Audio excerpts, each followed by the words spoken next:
Noda. I don't have a leash on you. Good morning. Okay. This year was my first year going to conference, so, I had lots of questions. And so Judy and Kathy walked me through, and they were really good, so thank you, first of all. The theme of this conference was the California Pacific Annual Conference, and the theme was Nourish, ending spiritual and physical hunger. And there's a short video to introduce you to the theme. While we're looking, Bishop Dottie, our new bishop, for Nourish, she wanted to remind all of us that we need to take time to replenish our souls, and to also give our pastors the chance to do that too. Because everybody, it's a stressful time, so she really wants us all to replenish. So that's part of that theme.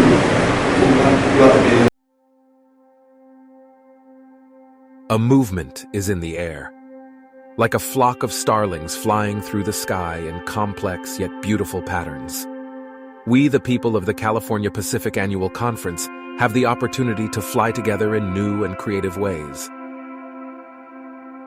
At times, it may feel as if we are not making progress because our varied flocks don't appear to be flying in a uniform V formation.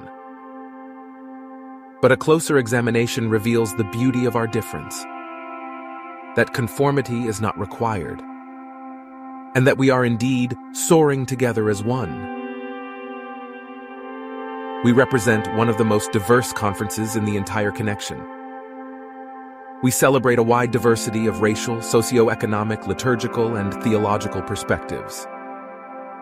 And still, we are brought together in the unity of a shared mission to end hunger, in all its forms. We fly together to bring an end to the leading cause of hunger, poverty. Or as Jeremiah 29 verses 4 through 7 puts it, to bring an end to the absence of shalom. As our denomination experiences a time of flux and transition from what has been to what will be, we look to an unknown but hopeful future. At times it may feel messy and overwhelming. Shalom can be a precious commodity. It can be tiring to continue to flap our wings when the completion of the journey is unknown. The picture of what's to come may appear to be unclear and abstract. But if we will dare to continue extending our wings in faith, God's promise will undoubtedly sustain us. It is in our discipleship and devotion to the one who guides us that we can address the poverty that surrounds us in the world we are ministering in. We will fly together to combat the systematic inequality and discrimination that is so much a part of our present reality. As our collective murmuration ebbs and flows, we will seek to bring peace in conflict. We will advocate to protect our environment in this time of climate change. And we will feed those suffering from food insecurity and malnutrition. The journey is long and perilous. We won't get there overnight. In order to fly higher and further and to deal with these pressing needs, it is imperative that we rest and refuel. After years of flying through turbulent air, we could all use a time of centering, soul work, and respite. Are you ready to be nourished in mind, body, and spirit? Will you accept the invitation?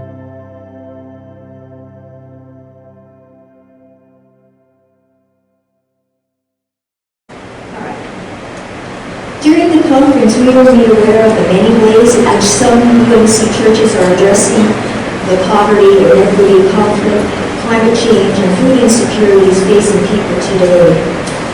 Attending the conference for me was informative and uplifting, and I was able to meet other United Methodists.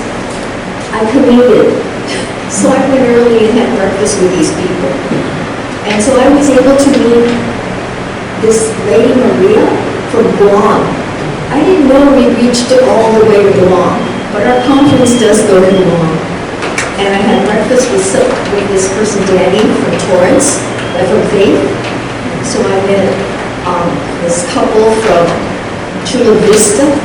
You know, people coming from all over California, Hawaii. I met a minister at the Wahiawa United Methodist Church. I think her name was Jessica. And so attending the conference was a good experience for me. And I'll keep this short. I'll leave you with the inspiring words of the guest speaker of the ordination ceremony. That was on the last day. The retired Bishop Bob Mushibata, who said, "Face life, be strong, be courageous, and God is with you wherever you go." It was really nice. It was a very nice ending. Thank you.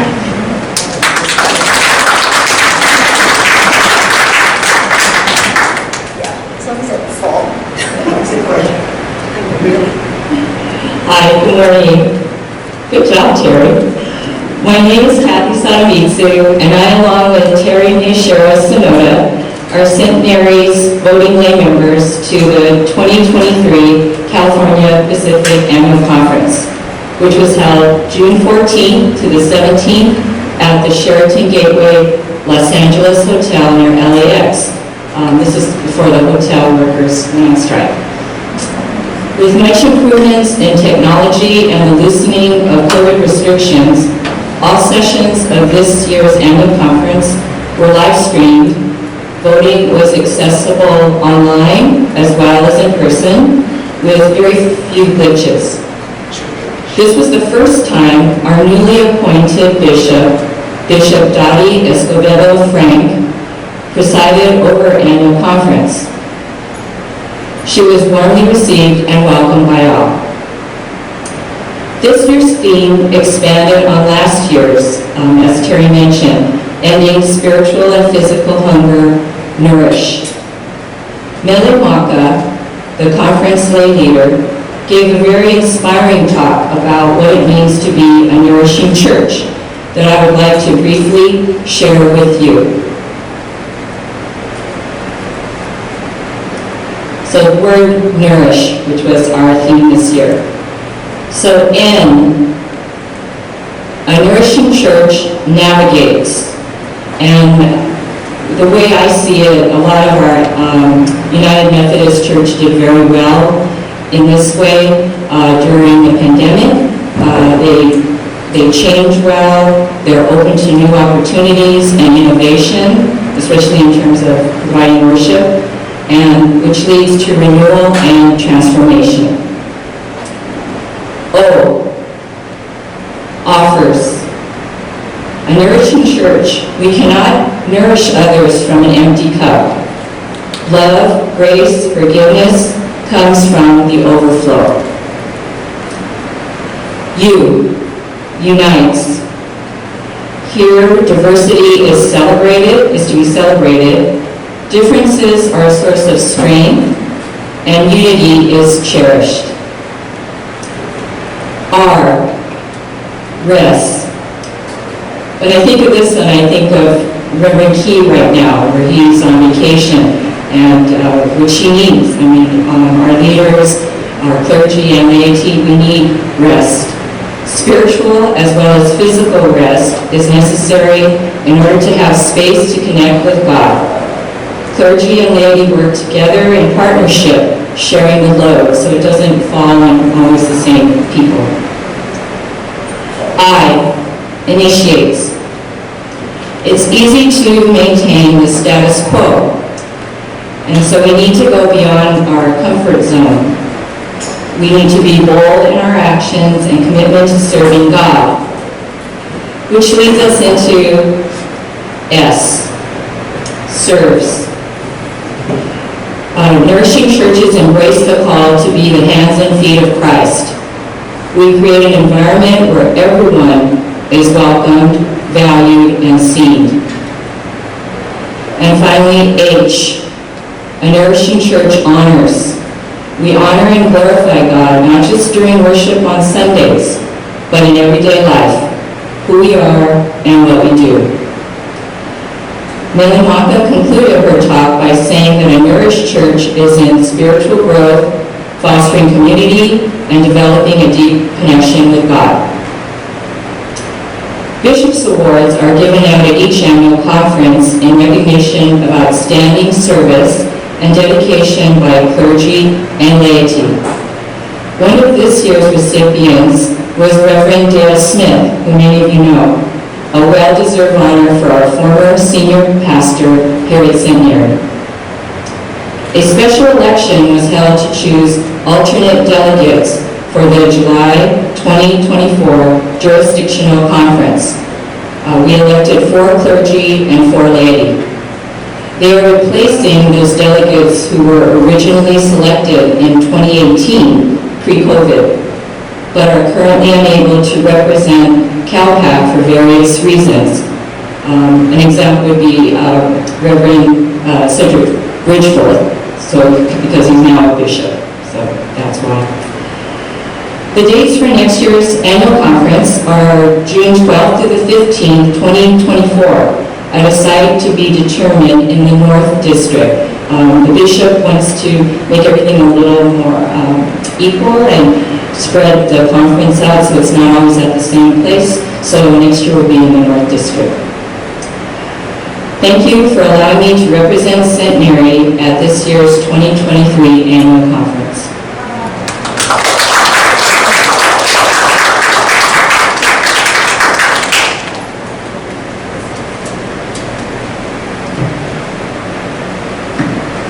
This was one of the best annual conferences I ever attended.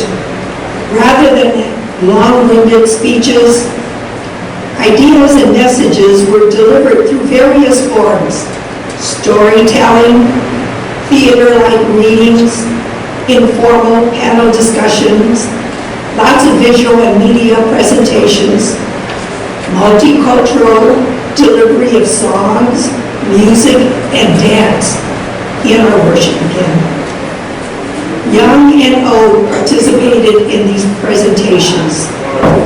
In total, this year's conference reflected our multi-racial, multicultural, multi-generational, multi-gendered California Pacific Annual Conference. How do we end spiritual and physical hunger? Aaron Hawkins, the Executive Director of Connectional Ministries, offered 5 areas in which we could work to end spiritual and physical hunger. She was not selling us on ways to do this. As a matter of fact, we are embarking on our ministries and projects in all 5 areas. But instead, she was suggesting for us to widen our thinking and broaden our efforts to end spiritual and physical hunger. The 5 areas are poverty. Our efforts here at Centenary, for example, is our work with Kid City. By our supplying school supplies helps to encourage college students to do well in their education and then help them to improve their economic situations for themselves and their families. Inequality, discrimination, and oppression. Our newly formed task force on reconciling is planning an educational series to teach us on ways we can better understand our LGBTQIA+ siblings and the challenges they face. Conflicts and wars. When we stand up for Asian hate or stand up for our brothers and Black Lives Matter, we are trying to help alleviate this conflict. Blessed are the peacemakers, for they shall be called the children of God. Climate change. Are you helping in our green efforts at church, like using our coffee mugs instead of using styrofoam cups? You'll be hearing more of our recycling programs to help clean and improve our environment as we set this up in the fall. food insecurity and malnutrition went. Our periodic efforts to solicit donations for food banks help in this way. But we're just scratching the surface. We can continue to do these things and more. What are ways we can do to work to end spiritual and physical hunger? Let me know what your suggestions are. You can add your suggestions today by putting it on this purple sheet in addition to any prayer requests you might have.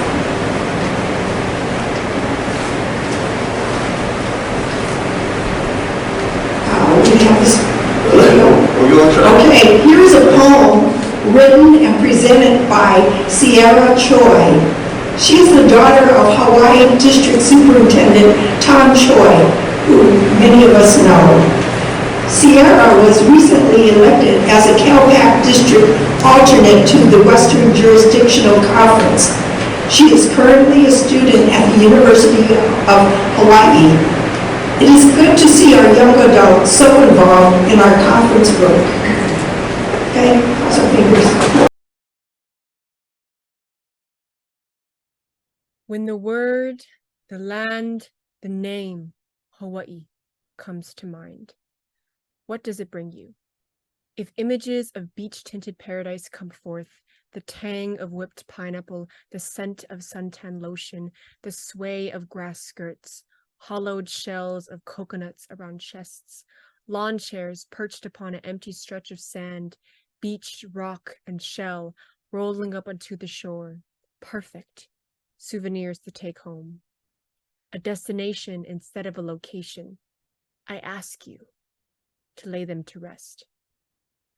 What you will find if you look closer are the tear-soaked ravines that curve against the face of our land, scarred by the footprints of foreigners, barren by the plunder of American plains, polluted by the jet-black fuel that poisons our water. An aina that is not always treated with aloha. A land that is not always tended to with care, carved up and taken, mapped out and broken, bought out and stolen, like the first servings of food at a foreigner's feast. The very word, our very name, Hawaii, damaged and bruised, unknowing tongues smoothing over its okina, rolling over the important separation of vowels, over the important separation of breath, just as a bulldozer does to fresh ground. But the loudest hurt we hurt is when we are told we are not enough. Our names are not enough. Our language is not enough. Our children, our siblings, our elders are not enough. A people that are never seen outside a box of misconceptions, a hut of straw, a dolphin for a pet, a people that are never seen beyond a veil of plastered exoticism. Galatians 3 verse 28 tells us that there is neither Jew nor Gentile, neither slave nor free, nor is there male and female, for you are all one in Christ Jesus. But are we there yet? Have we reached that one yet? Has this O-N-E been the truth that we desire to seek and been honored behind the words that we speak? Or have we decided that there is a Jew or Gentile, a slave or free, a male or female? But we have braved the wilderness, been alone in the belly of the beast, swept by the tantalizing grip of the storm for so long to know that this one in Christ is not easy, does not come easily, will not heal easily, and it won't grow easily. As sowers, we find ourselves back at the seed of how. How can we uproot ourselves from miles of weed and thorn, a field of overfed division instead of a nourished future? Tongue with no water, mouth with no run, witness, but never withness. How can we take the UGH from behind our lines of division and difference and replant it back towards the ONE we are to become? Maybe where we should begin is to find something in the middle. Maybe what we should strive for first is not to be one, but simply enough. a house where every son, daughter, and child is enough, a place where every body, every blood, every gender, every race, every culture, every color knows they are enough. And harvest by harvest, season by season, one day we can trim ourselves free from the differences that hold us and finally begin to emerge as one. Anyway, so the work of our Father is before us, ending spiritual and physical hunger. But to do His work, we must be a nourished church. Take care of yourself so you can do His work. Matthew 11:28, Jesus said, "Come to me, all of those who are struggling hard and carrying heavy loads, and I will give you rest. Put on my yoke and learn from me. I am gentle and humble, and you will find rest for yourselves. My yoke is easy to bear, and my burden is light." Have you seen or felt God recently? Yes, God is with us and around us. You may be surprised how God touches us.